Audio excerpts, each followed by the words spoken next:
Hey, friend, are you feeling overwhelmed by emotions, especially in parenting, marriage, or work? Then listen up. I love helping women learn and implement powerful emotional management tools in a small group environment so they can handle everyday feelings with more calm, more clarity, and more confidence. It's called the Emotional Confidence Club. And right now, we're open to new members. If you're ready for more peace and less stress in your life, apply now for the Emotional Confidence Club at aliciamichelle.com/club. Hi there. Welcome to today's episode of The Christian Mindset Coach with me, Alicia Michelle. Everywhere we look, people are talking about how tired they are, how exhausted they are, how overwhelmed they are. And I think a lot of it has to do with busy schedules, that's for sure. A lot of us have gone right back to the schedule that we had before the pandemic when that forced us to slow down and to really think about how we wanted to live our lives. However, I'm wondering if a lot of us are feeling this exhaustion and overwhelm because of something else, something that's deeper that doesn't really get talked about in the everyday, but is absolutely causing a drain on a lot of us. And that is the topic of disappointment. Disappointment can show up in our lives in our moods, if we're going up and down in our feelings, in our bodies, maybe there's some strange symptoms going on, in our relationships where we suddenly feel irritable and every little thing is annoying us. Even before we can name that we're feeling disappointed, we can see some of the effects of disappointment. And so today I just want to talk about that. I want to talk about how I've seen disappointment in my life. I want to talk about how you might ask certain questions and notice certain things happening in you and be able to go before the Lord and say, is disappointment at the root of why I am feeling so tired, so just quick to anger, so irritated? It's really important to think about this. A few episodes back, we covered a topic about why I can't stop crying, why I feel upset all the time. And that got a great response. And that can often be the surface level of what's happening. I'm inviting us to go deeper and say, that may be at the surface, but let's talk about what's underneath it because we want to respond to it, not with shutting it down and telling it to just stop and to just be positive, but we want to respond to it with compassion. We want to respond to it with hope. So let's talk about what that could look like. A lot of us just have this tension inside, this apathy. I can think of many times in my life, honestly, when this has come up, whether it's been related to motherhood, marriage, my business, or even my relationship with God. There are certain things that you feel like I am not fully content here, or there's something off and I can't quite name it. It's not always been the case, but there's been many times when I've said, this is what it is. It's disappointment about this one specific issue. And I didn't even realize that's what it was. I found myself feeling emotionally numb. Maybe I was disengaging or I had put up some walls between myself and this other person. I'm just felt kind of burnt out. I needed to sleep more. I had less energy. I found that I had some pretty strong emotional reactions that I'm like, where is this coming from? It caused me to really understand at a deeper level that disappointment is grief without closure. It really means that we are feeling a sadness that hasn't been addressed and is fueling this ongoing hopelessness inside of us that is now being translated into this relationship, into how we're viewing ourselves, into how we're mothering or showing up in marriage or relating to God. It's showing up in these ways, and we have to decide, do we want to dig into it? Do we want to get to the root of it? Or are we going to keep living in this situation? And of course, God is always so good to give us that choice and that option. So I want to again address some of the signs that we can feel if we are struggling with disappointment, some things you can check in yourself: unexpected tears, emotional disengagement, feeling kind of irritable, just snapping, feeling annoyed, disgusted by certain situations. You know that feeling, right? Just That feeling of like, oh, I'm so over this. Now, I mean, we all have times when that happens, when just people drive us crazy or a situation that isn't changing drives us crazy. But I'm talking about something deeper where there's something going on that is beyond just the normal ups and downs in a day or in a relationship situation, that's what I need to address. Even our bodies can express some of these signs of disappointment. It could show up as tension in your chest or in your shoulders. I know for me, my neck, always a sign. Or women, we tend to hold a lot of stress in our hips. So maybe your low back feels out or your hips are sore and tight. Yeah, you know that feeling. Shallow breathing, sighing a lot. That's another one. Having a tight jaw or a clenched stomach. I've found that sometimes just thinking about a certain situation or having to step into that situation again, my stomach will start hurting. And I'm like, what's that about? These could be causes for lots of different things, not necessarily just disappointment, but they're often a sign for disappointment too. And like we said, this disappointment can build up in lots of areas. It might not be one big thing, it might be lots of little things. In fact, I think usually the disappointments we feel, they have to reach that tipping point where we have just had enough things happen where it's like, I can't take anymore, right? And then that one little thing happens and just sends us over the edge. In each of these different areas, this is how it might sound. And it could sound like anything for you, but here are some ideas. In marriage, it could be a longing for a deeper connection. It could be where you're feeling unseen or you're feeling unsupported. That could be a sign of some disappointment that might be in there.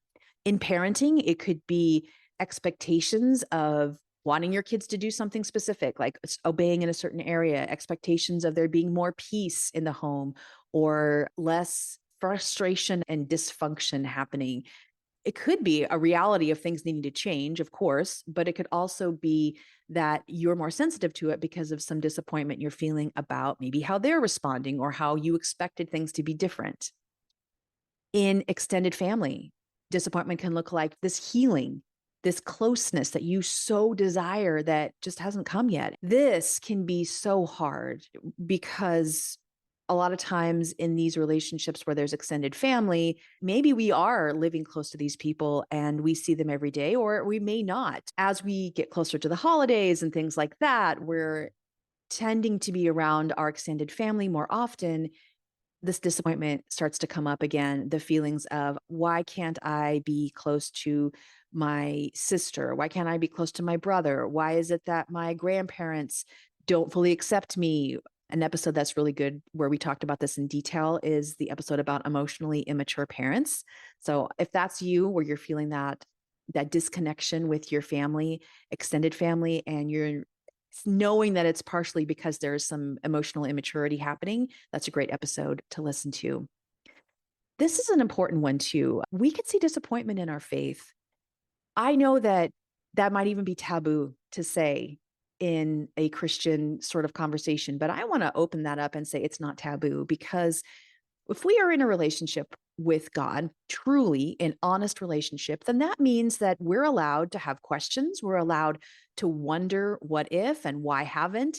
We're able to be honest with God about what we're feeling and what we're experiencing. And there are things that happen to us that don't always make sense, are hard and challenging. And we wonder, God, why did you allow this to work out this way? Or why didn't you answer this prayer?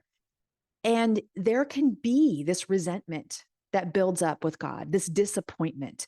I've said it before, but I will say it again. Probably 95 to 99% of all of the women that I work with in coaching have some sort of crack in their foundation of their relationship with God. And some of the cracks are bigger than others.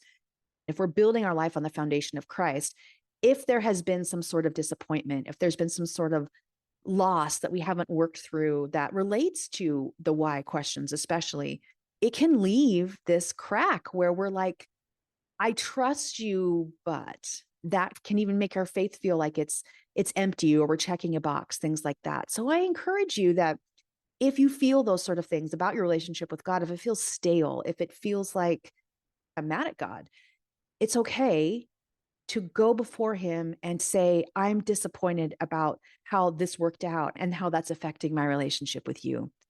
I want to work through this. And God is there and wants to get that kind of stuff out in the open. There's stuff with career. We could be disappointed in thinking we would have been further along in our career. Disappointment in feeling like our ministry, if we have a specific ministry, should be bigger or have made a greater impact, quote unquote. All these expectations. Expectation is often right behind disappointment. And even ourselves, it is hard as we get older, especially for those of us reaching that mid-century mark. I just turned 50 this year. There's a lot of questions that can come up. And of course, we've all heard of the midlife crisis stuff. Just wondering, I thought things would be different by now, or I thought I would have been at this point by now, or I thought we would have had this happen in our lives, bought the house. Maybe I thought I'd be married by now, or that I would have a kid by now. The questions we ask, we're just wondering, God, why hasn't this happened? That can build disappointment in us. Disappointment is often these tiny little toothpicks added to the straws of the camel's back. These are things that if we allow to build up, maybe it starts as disappointment, but it can very easily turn into resentment, into bitterness, or even if left to come to its full birth and giving up.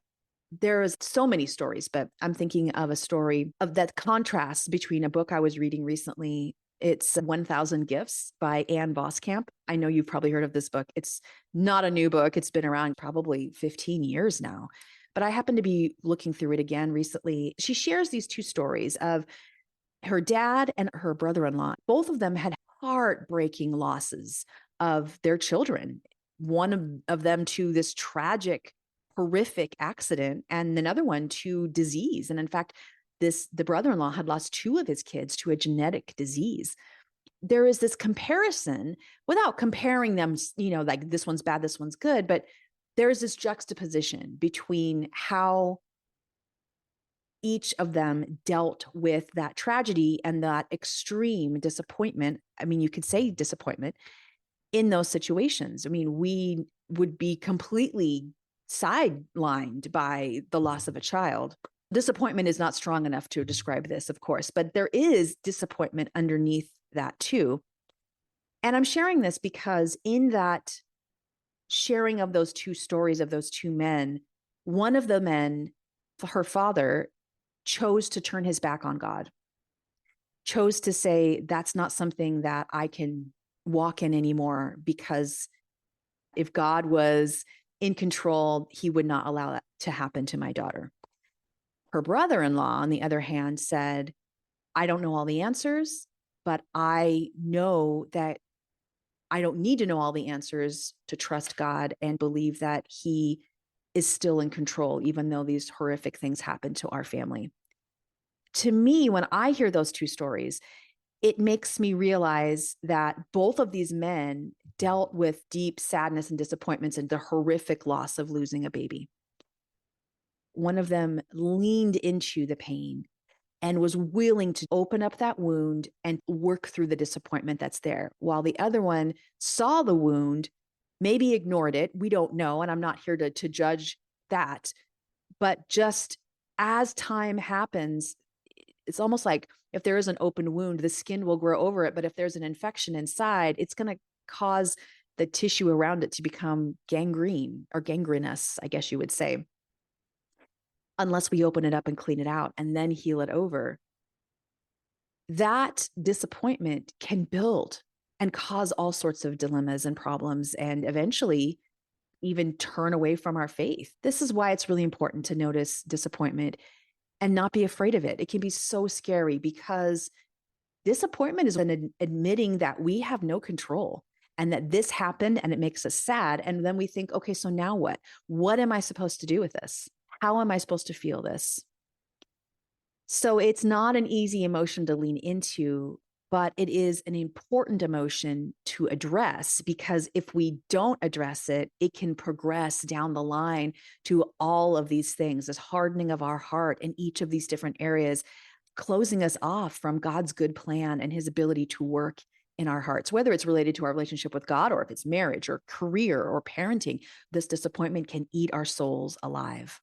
Let's talk about what it looks like to recognize it. Let me give you some simple journaling prompts here and also some encouragement about, we're not doing this on our own as we process. It's important to recognize that God is with us. So first, just some questions. If you're wondering if their disappointment might be at the root of some of what you're feeling, some questions you can ask. Here's 3 of them. First, what area of life feels like it's constantly draining me?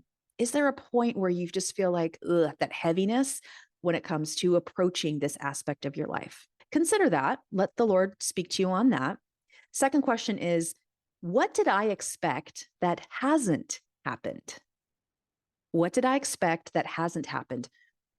Yeah, we have expectations, and I'm going to go into that more in a future episode, but these expectations can definitely set us up for disappointment. So are there some expectations that haven't happened that could be fueling this disappointment? And then the third question is there a loss that I haven't allowed myself to grieve?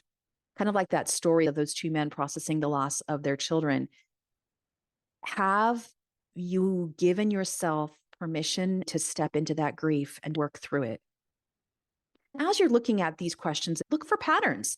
What keeps bringing up that same frustration? Are there certain areas of life? And maybe you're like, all of them. But if there was one, maybe the strongest, of what would that be? Where would you start if you were to get the most bang for your buck, so to speak, in terms of addressing these things?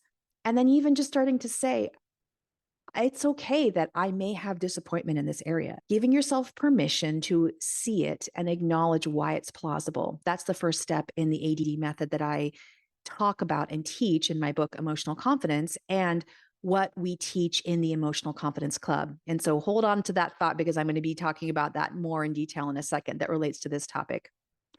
I also want to say that God understands disappointment. He is close to the brokenhearted. He rescues those whose spirits are crushed. That's what it says in Psalm 34. So many scriptures talk about God's compassion for his people, his faithfulness to help us through, that he sits with us in our grief and in our sadness, that we're not alone as we open up these wounds. I would encourage you to understand that as you consider looking at what the root might be, if disappointment is there and how to begin working through it, know that God doesn't dismiss our emotions. He sees us in those emotions, that he meets us there. And he himself, Jesus himself, experienced disappointment in his friends abandoning him, in his followers, people who wanted to follow him, like the rich young ruler who said, I have done all of these things. I've followed your ways. I've learned the commandments, but yet when Jesus asked him to say, so sell everything you own and then follow me, he was not able to do that.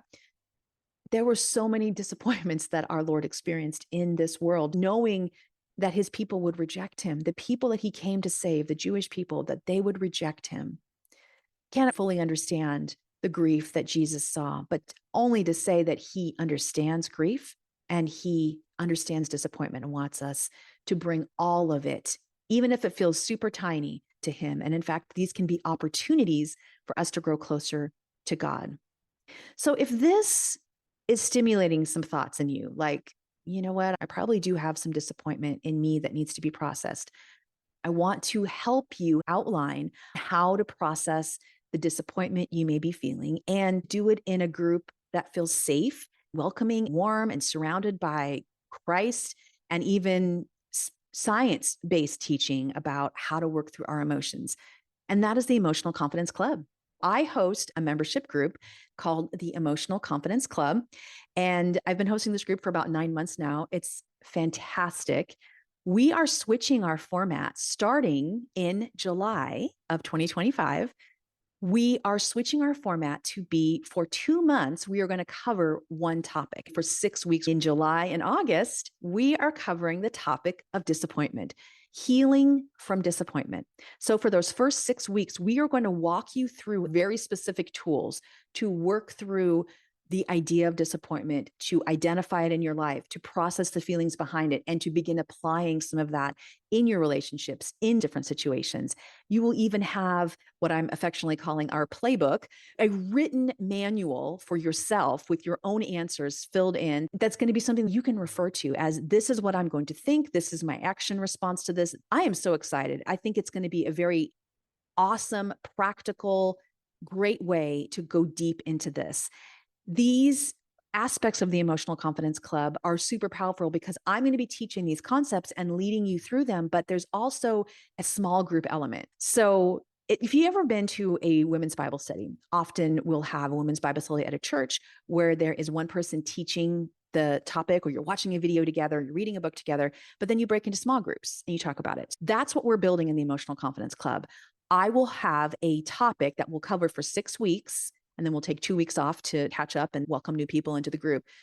Within those 6 weeks of teaching, you will, as members of the Emotional Confidence Club, gather in smaller groups, maybe anywhere from 7 to 10 women, and discuss it together and have your own core group that you're building month after month after month, because this is an ongoing process. Just July and August, we're covering disappointment. In September and October, we're going to cover another topic.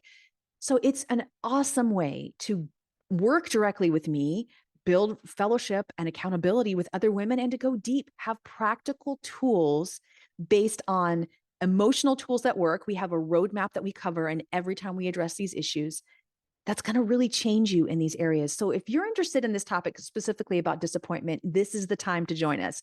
We will close enrollment at the end of June, and we will start this topic at the beginning of July. So you can't join any time into this club. You have to join only when we have open enrollment. Right now, we have open enrollment through the end of June. So if you're interested in learning more, go to aliciamichelle.com/club, and you can learn more about the Emotional Confidence Club. It is by application. So you'll fill out a quick little form there. I promise it's not painful. And then one of us, either me or someone else from my team, will get back to you and let you know if this could be a good fit for you to be a part of the group. I am super excited about this opportunity to go deep in these sort of issues that we don't want to just gloss over. If you listen to stuff like this in a podcast episode, it's awesome, but how do you actually apply it? How do you get it from what you hear as ideas into, okay, this is how it's working in my life? That's why I put together the membership.